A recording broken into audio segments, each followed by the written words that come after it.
les gars.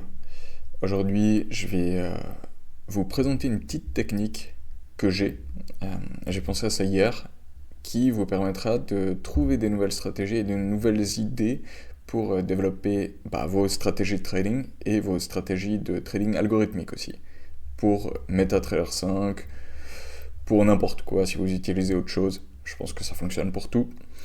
Et on se retrouve directement sur DarwinX. Je sais, je parle beaucoup de DarwinX, mais je trouve que ça donne aussi accès à tellement d'outils utiles que j'utilise beaucoup cette plateforme. Donc, est-ce que le micro est allumé? Oui.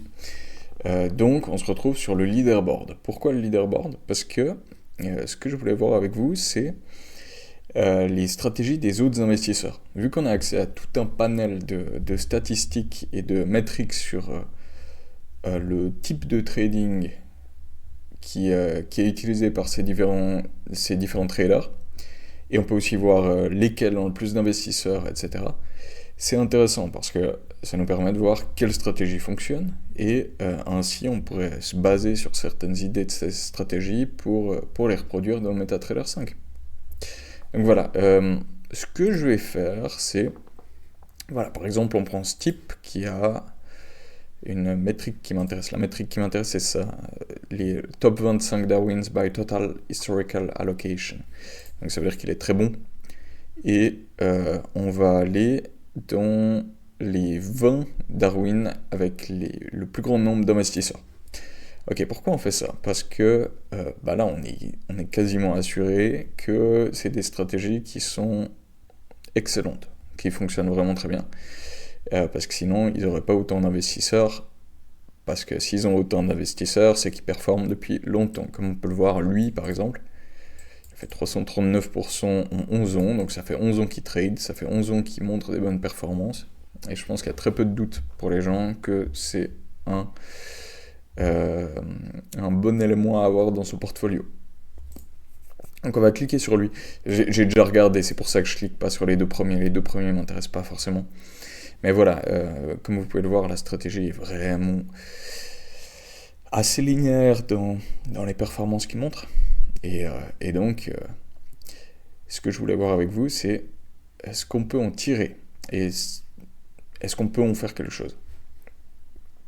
Donc, déjà, la stratégie, elle se concentre sur du pullback trading, on various time frame and price action, trading at support resistance. Ok, bon, ça peut-être que c'est pas si simple à mettre en place. Il ne donne pas énormément d'indications sur ce qu'il fait exactement, mais ce qu'on peut faire, c'est aller sous Assets and Time Frame, par exemple, et voir ce qu'il trade majoritairement, comment il trade. Et on voit qu'il trade Euro-USD. La majorité de ses trades sont sur Euro-USD et durent 2 heures et 20 minutes. Non, c'est un peu moins. C'est 2 heures et 12 minutes, pardon. Mais bon, on s'en fiche. Ok, il gagne 63% de ses trades sur Euro-USD et il prend des trades pendant 2 heures et quelques. On voit que la majorité du temps, je suis en Europe, donc ça c'est la New York Session, majoritairement, ça c'est la session européenne. Et on voit que la majorité du temps, il semble prendre des trades à l'ouverture du marché US, si je ne me trompe pas. Donc ça c'est intéressant. Ça veut dire que ce type trade, on va pas se concentrer sur les autres assets, on voit qu'il trade un peu tout, mais je veux dire, il a en tout cas un edge, et la majorité de ses trades, 8749 trades, c'est absolument énorme. En 11 ans, ça veut dire qu'il prend plusieurs trades par jour. La majorité de ses trades sont sur Euro-USD. Donc il a trouvé un edge sur Euro-Dollar.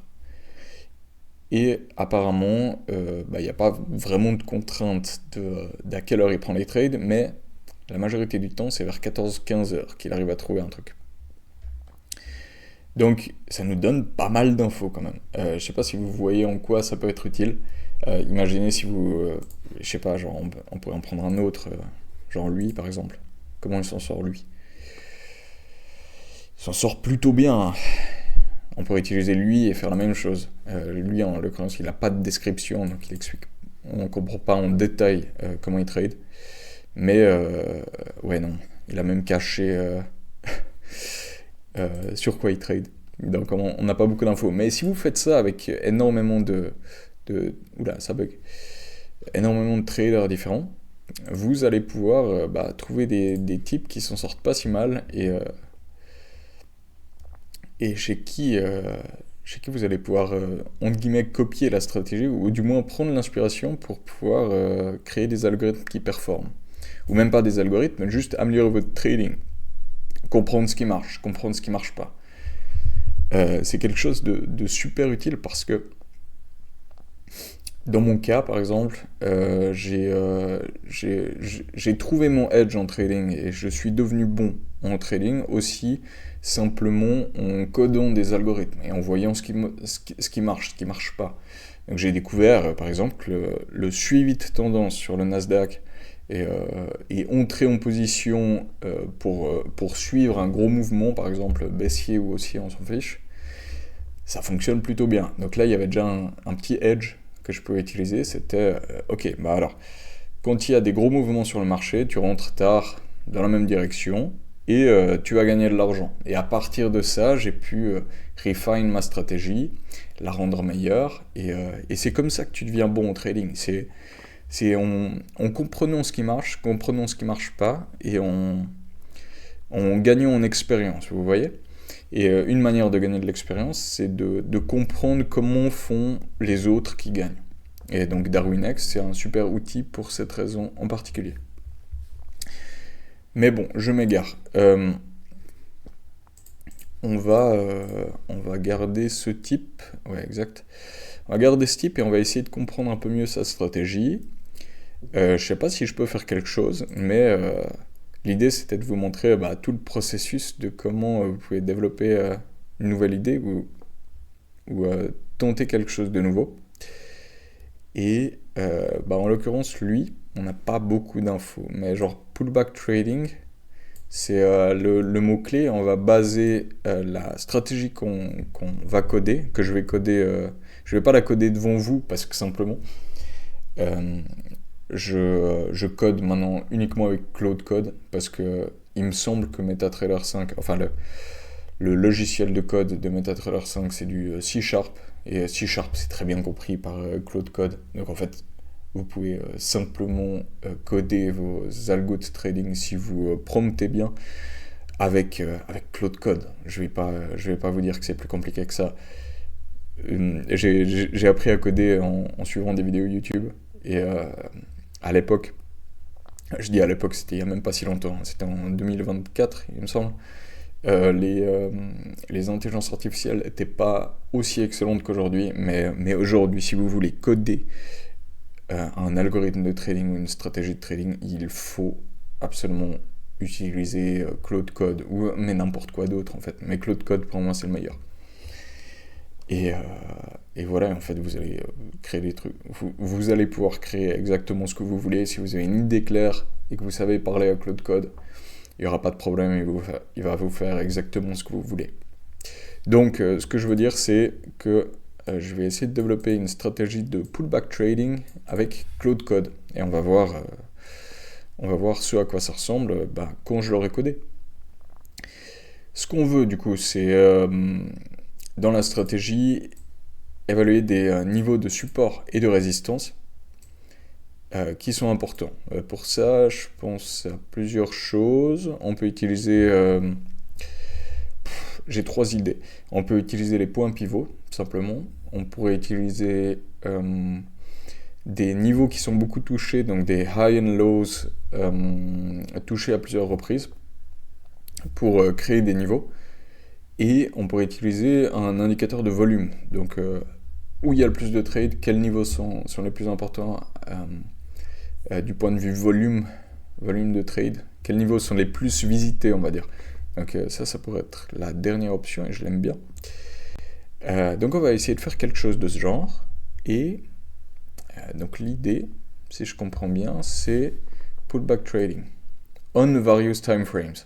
Et ça c'est intéressant, ça veut dire que, à mon avis, le type utilise, je sais pas, on va dire par exemple, des bougies en, je sais pas s'il utiliserait une heure, en M15 et des bougies en M1 pour savoir quand rentrer dans le trade. Je pense que c'est ça. Je pense que le type cherche des retournements, d'après cette petite description, cherche des retournements et va attendre une confirmation de retournement en M15 par exemple, ou en 1 heure ou whatever, mais vu qu'il prend des trades d'environ 2 heures, je pense que c'est du M15. Et va aussi attendre une confirmation en 1 minute. C'est mon idée. C'est comme ça qu'il trade, à mon avis. Et au vu de ses performances, je pense qu'il y a vraiment matière à essayer de copier ou de comprendre ce qu'il fait. Surtout que euro-dollar, c'est pas un actif que je trade beaucoup. Comme vous le savez peut-être, je trade quasiment uniquement le Nasdaq. Donc j'ai peu d'expérience sur EURUSD. Et je serais très heureux d'en gagner un peu plus. Donc je vais coder ça, du coup avec Claude Code. Et on se retrouve quand on s'est mis en place. Je viens de le coder du coup avec le petit Claude. Il m'a pondu un truc vraiment assez exceptionnel, vraiment très professionnel. Et du coup, je l'ai simplement incorporé dans MetaTrader 5. Pardon, ça c'est le Nasdaq, on s'en fiche. Et l'idée, c'est pas de vous montrer forcément tout le processus de backtest et d'optimisation, mais c'est juste pour dire que vous pouvez utiliser Claude Code et vous pouvez utiliser DarwinX pour développer des nouvelles stratégies. Et comme vous pouvez le voir, il a vraiment fait absolument tout ce que je voulais. Il a mis en place tout ce dont j'avais besoin. Et la stratégie, elle tourne. On peut faire un petit test sur cette dernière année avec le mode visuel. Comme ça, je vous montre à quoi ça ressemble. On va pas le faire tourner trop vite. Et on va voir s'il prend un trade. Hein. Voilà, donc là, il a pris un trade. Les conditions et pourquoi il a choisi de prendre un trade. Je vais pas rentrer dans les détails pour cette vidéo, mais grossièrement, je pense qu'il est rentré en position parce que du coup on était dans cette situation de pullback avec un changement de tendance. Il est rentré en position et ce que j'ai mis en place, c'est que je laisse tourner le trade jusqu'à la fin de la journée. Donc on a une période qui va de si je dis pas de conneries, j'ai mis de 14h à 22h il peut trade, et à 22h du coup tous les trades se ferment et il n'y en a pas de nouveaux qui peuvent être ouverts avant 14h le lendemain. On peut avoir un seul trade en même temps, comme ça c'est un peu plus contrôlé, et comme vous pouvez le voir, l'algo fonctionne et fonctionne plutôt bien.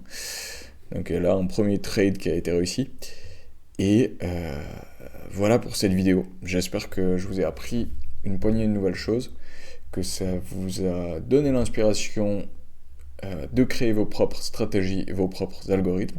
Et je vous souhaite plein de succès dans votre trading. Vous trouverez en description les liens vers les différents brokers que j'utilise. Donc j'utilise DarwinX. Je trade aussi avec les prop firms, moins, mais je le fais quand même. J'utilise FTMO, Fiverr et Alpha Capital. Je conseille vraiment FTMO, je pense que c'est la plus logique, facile à utiliser et fiable. Bien sûr que Fiverr et Alpha Capital, je leur fais aussi confiance, j'ai reçu des payouts avec, mais FTMO c'est vraiment celle que je préfère, même si c'est un tout petit peu plus cher, je pense que c'est vraiment la meilleure option parmi toutes celles-ci, au vu de ce que vous pouvez faire et du capital que vous allez pouvoir recevoir en allocation. Voilà, bonne journée à vous. Ciao.